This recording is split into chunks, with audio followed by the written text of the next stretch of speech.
Simula ang eksena, habang napansin ni Deadshot ang portal gate at tinanong kung paano sila makakaakyat doon. Humingi siya ng tulong kay King Shark pero tumanggi ito. Napansin ni Harley na kumikislap ang mga bomb implant sa kanilang league at nagtanong kung masama ba itong senyales.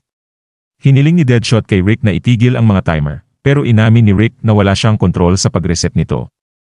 Nainis si Deadshot habang nagtanong si Clayface kung paano nila ma-reset ang timer. Sinabi ni Rick na magdasal sila na maabot ang reset signal sa kanila. Sinabi ni Peacemaker na may ilang segundo na lang bago sumabog ang mga bomba, pero matapos ang tensyonadong countdown, nag-stabilize ang signal at nanatiling buo ang kanilang mga ulo. Sinabi ni Peacemaker na mukhang nakakonek pa rin sila, at pinagaan ni Harley ang sitwasyon sa pamamagitan ng pag-crave ng egg salad sandwich na ikinainis ni Deadshot. At ipinaalala naman ni Rick sa grupo na kailangang i-reset ang mga timer tuwing 72 oras at nagbigay ng babala na huwag hayaang bumaba ulit sa kritikal na antas ang countdown. Sumagot ng sarkastiko si Deadshot at ipinaliwanag ni Rick na ang kanilang buhay ay nakasalalay sa pagtapos ng kanilang misyon. Ipinaliwanag niya na ang layunin ng misyon ay magtayo ng mga bridgehead para sa pagkuha ng mga yaman at pananaliksik at binigyang diin na kaya nakadikit pa rin ang kanilang mga ulo ay dahil dito.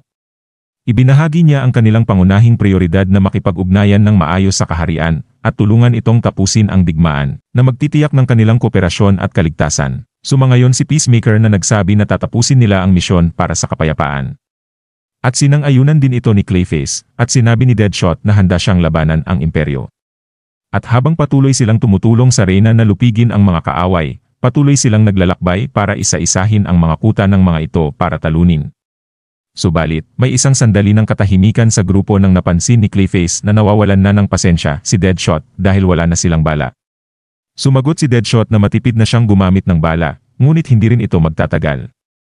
Nagbiro si Harley at nagpaputok sa isang malaking kabute na nagdulot ng iritasyon kay Deadshot. Nagsalita si Cecil na natutuwa siya na wala nang maduming armas si Deadshot, na sinagot naman ni Deadshot ng galit. Tinapik ni Rick si Cecil at humingi ng paumanhin para kay Deadshot. At inalala ni Clayface na ang problema sa bala ay apektado rin sina Peacemaker at Harley. Nagmungkahi si Harley na gumamit na lang ng mga kawali kung kinakailangan, at habang nag-iisip ng solusyon, binanggit ni Rick na may ideya siya dahil sa bahagi siya ng advance team na may naiwang helicopter at gamit sa isang bundok. Agad sinabi ni Deadshot na kailangan nilang umalis agad upang makuha ang mga bala at inabisuhan sila ni Cecil na magmadali silang mag-replenish ng supplies. Sinabi ni Rick na kailangan nilang bumalik sa fort at hindi sila makakarating doon hanggang gabi. At nagdesisyon si Deadshot na umalis agad. Pero pinigilan siya ni Harley at sinabi kung pwede bang maghintay muna hanggang makaligo siya, na nagdulot ng katahimikan sa lahat. Pagkatapos, habang naglalakad, nagreklamo si Harley na malayo pa pala ang paliguan. Sinabi ni Deadshot na malapit na sila at ipinaalam ni Rick na maghihintay sila hanggang kinaumagahan bago magtungo sa helicopter at dito muna sila magpapalipas ng gabi. Humiling si Clayface ng sariling cottage at masahe pagkatapos ng paliguan. Pagkatapos ng ilang sandali, isang halimaw ang nagulat na bumalik na sila at sinabi ni Harley na gutom na siya. At agad naman inimbita sila ng halimaw na sumama sa kanilang handaan, at habang kumakain magkakasama, tinanong ni Harley ang okasyon at sinabi ng halimaw na binigyan sila ng alak ng isang maingay na kabalyero bilang gantimpala. At habang binibigyan siya ng alak, sinabi ni Harley na parang malas ang pagkakaladkad sa kanila sa digmaan. Sumagot ang halimaw na noong una ay ganun na, pero hindi na ngayon dahil pinapayagan silang maghari sa lugar basta't hindi ito makontrol ng imperyo. Tinanong ni Harley kung anong ibig sabihin nito, at sinabi ng halimaw na pakiramdam nila ay kailangan sila ng kaharian. Nagkomento naman si Deadshot na baka nalasing na sila, at sinabi ni Clayface na nakakatawa na nagbago ang tingin nila dahil lang sa kaunting kabaitan mula sa kaharian. At isang halimaw ang tumawa sa kanilang usapan, at nagtanong si Deadshot kung bakit siya tumatawa. Sinabi ng halimaw na hindi sila makarelate dahil mas malakas sila, at sila ay espesyal.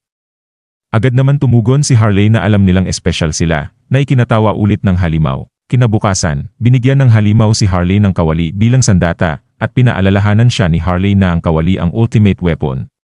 Ipinagbili naman ng halimaw na sila na ang bahala sa fort, at nagpaalam ang grupo, at umalis na. At habang naglalakbay sa iba't ibang lugar, ay nagkaroon din ng mga nakakatawa at pagtatalong mga sandali.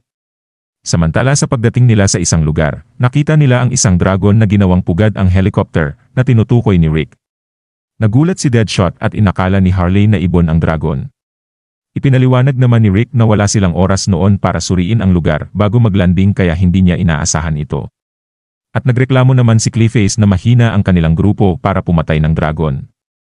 At nagbiro naman si Harley na ang pagpatay sa dragon ay dapat mangyari sa climax ng kwento sa mga libro. Agad namang humingi si Deadshot ng malaking pana na katulad sa Game of Thrones para patayin ang dragon. Sinabi ni Rick na puno ng mga armas at bala ang helicopter, kaya hindi sila pwedeng umatras, at agad naman nagbigay babala si Deadshot na walang umaatras sa kanila. Sinabi ni Clayface na kailangan niyang gumawa ng paraan, at nag-transform siya, pero nabigo at pinagtaka nila Harley at Peacemaker kung ano ito. At habang nagtatalo sina Deadshot at Clayface, napansin ni Harley na hindi tamang panahon ang pag-aaway dahil pasalakay na ang dragon sa kanila, at biglang inatake na nga sila ng dragon at agad nagtakbuhan ang mga ito habang nag-iisip si Rick ng plano kung paano nila harapin ito. Subalit biglang nakuha nito si King Shark. Nagbiro si Peacemaker tungkol sa kakaibang diet ng dragon at isda ang pinili nito. Naghikayat naman si Rick na tigilan ang pagbibiro at iligtas si King Shark. Ginamit ni Clayface ang kanyang kapangyarihan upang abalahin ang dragon at binigyan ng pagkakataon sina Rick at Peacemaker na kunin ang mga armas. Samantala ginamit naman ni Deadshot ang kanyang huling bala, ngunit nagmintis siya at bumuga ang dragon ng apoy pabalik, na agad naman ginamit ni Clayface ang kanyang kapangyarihan upang protektahan sila. At makikitang ligtas si King Shark na kahit nainitan sa buga ng dragon ay patuloy naman itong gumagaling. At habang papalapit na naman ang dragon, nagtaka si Clayface kung pinatuyo ba ng apoy ang putik niya, at sa pag-atake nito, agad ginamit ni Harley ang kanyang kawali upang ibalik ang apoy sa dragon, at habang namamangha, umatake na naman ang dragon na agad naman iniligtas ni Deadshot si Harley para tumakas. Sa kabilang banda, sina Rick at Peacemaker ay naghahanap na ng mga kapaki-pakinabang na gamit sa helicopter. At biglang dumating si Harley at nakita ang isang RPG. Tinawag niya si Deadshot at ibinigay ang RPG, habang ginulo naman ni Peacemaker ang dragon at hinawakan ni Clayface ang buntot nito gamit ang kanyang kapangyarihan na nagbigay kay Deadshot ng pagkakataon na barilin ang dragon sa leeg, ngunit pabagsak ito papunta sa kanya na agad itong tumakbo na muntik mahulog sa bangin. Na agad ding iniligtas siya ni King Shark. Pagkatapos, natagpuan nila ang maraming armas at bala. At tinanong ni Clayface kung paano pinatigil ni Peacemaker ang dragon. At ipinakita ni Peacemaker ang itlog ng dragon na kinuha niya bilang bihag. Nainis si Harley sa plano ni Peacemaker na gawing omelette ang itlog at kinuha ito mula sa kanya. At habang hawak ni Harley biglang napisa ang itlog at lumabas ang isang cute na sanggol na dragon. At napansin ni Clayface na mukhang inakala ng dragon na si Harley ang ina nito. Habang pinangalanan naman ni Harley ang dragon na Arthur. Pagkatapos, tinanong naman ni Clayface kung ano ang kinakain ng mga baby dragon at nagbiro si Deadshot na baka isda, habang tinitingnan si King Shark. Samantala, lihim naman na kinausap ni Rick si Amanda gamit ang radyo na nakuha nito kanina. Agad sumagot at ipinabatid ni Amanda na dapat ituloy ang plano at tapusin ang mga sumanib sa kaaway, at kahit nabigla sa una, agad sumangayon si Rick na gawin ito at habang sinusubukan ni Clayface at Peacemaker na ayusin ang helicopter. Nalaman nilang hindi ito magagamit dahil sa pinsalang dulot ng dragon.